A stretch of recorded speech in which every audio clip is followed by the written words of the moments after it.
Doing laundry can be a tedious task, so it's important to have a washer and dryer that suits your needs. And today, I'm going to share with you what to consider if you're in the market for a washer and dryer.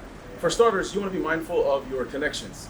Your washers are going to come equipped with your standard 120 volt power cord, whereas with dryers, you're going to have to make a selection between gas or electric. The next thing to consider is going to be the space where your washer and dryer is located. You're going to want to jot down some measurements. The next thing you want to consider is how large your family is and how often you're doing laundry, so you can determine which capacity suits your family's needs. Now you're going to want to consider if you prefer front load or top load laundry. To help narrow down your selection, what you're going to want to do is consider which cycles matter most to you. For example, if you use steam, make sure you choose a dryer that's equipped with the steam feature. Now, to have fun with your purchase, you can consider different colors that are available, as well as accessorizing them with things like your pedestal.